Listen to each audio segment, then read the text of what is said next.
Enfin, Afghanistan, la résistance a annoncé la mort d'au moins 35 soldats soviétiques lors de l'attaque surprise d'un poste militaire près du tunnel de Salang dans le nord du pays. Pourtant, la présence militaire soviétique est impressionnante. Eric Durschmidt a pu le constater à Kaboul et dans ses environs lors d'un reportage autorisé par le régime afghan.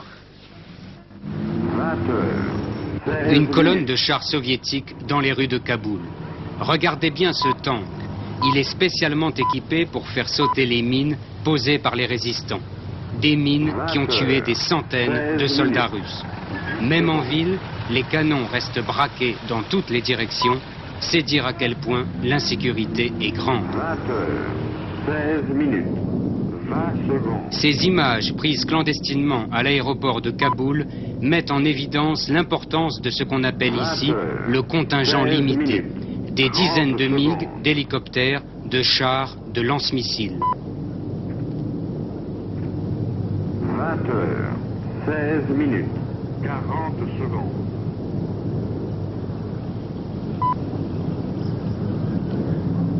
L'aéroport de Kaboul est la principale base soviétique en territoire afghan. Une base où règne une tension extrême, les soldats se font attaquer dès qu'ils sortent. Ainsi, quand les soviétiques quittent leur camp, c'est pour aller au front. Leur unique supériorité, l'aviation. Les MiG bombardent sans arrêt les montagnes, suivis des hélicoptères Mi-24 équipés de roquettes de 57 mm et de mitrailleuses de 12,7. Des engins qui décapitent les troupes de combattants de la foi, impuissantes devant le feu du ciel.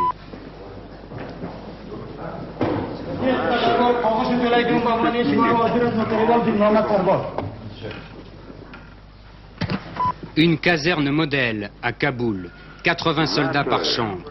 Les troupes afghanes, ravagées par la désertion, n'ont pas le moral. Ils étaient 100 000 soldats à l'arrivée des soviétiques, ils ne sont plus que 30 000. Les autres ont rejoint la résistance.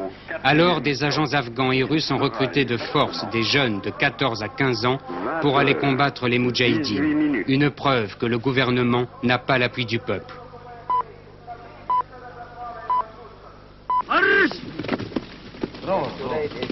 Marche 18 minutes, 10 secondes.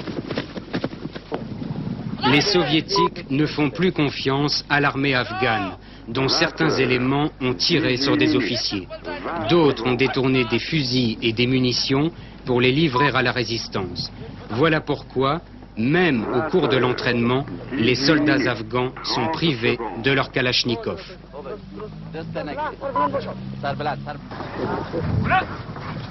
heures, 18 minutes.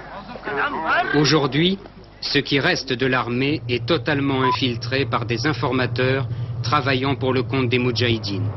Cela contraint les commandants soviétiques à garder secret leur plan d'attaque jusqu'à la dernière minute. 20 heures, 19 minutes. Quant à l'équipement, il est russe, excepté ces casques apparemment récupérés sur des soldats allemands pendant la dernière guerre.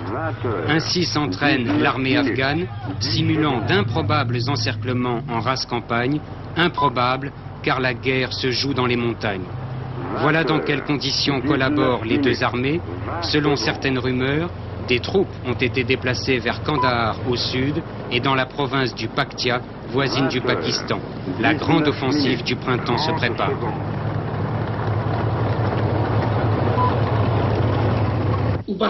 Pour asseoir son autorité, le gouvernement a besoin du concours des chefs tribaux.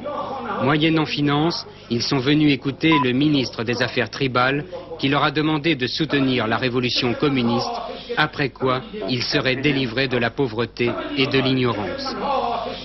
20 heures, 20 minutes. Ce chef tribal a eu peur d'être reconnu à la télévision et d'être traité de collaborateur. Celui-ci a été blessé lors de son retour au village, celui-là a été éventré à coups de poignard. C'est vrai, l'enjeu est important. Sans les chefs tribaux, rien ne sera possible pour le gouvernement.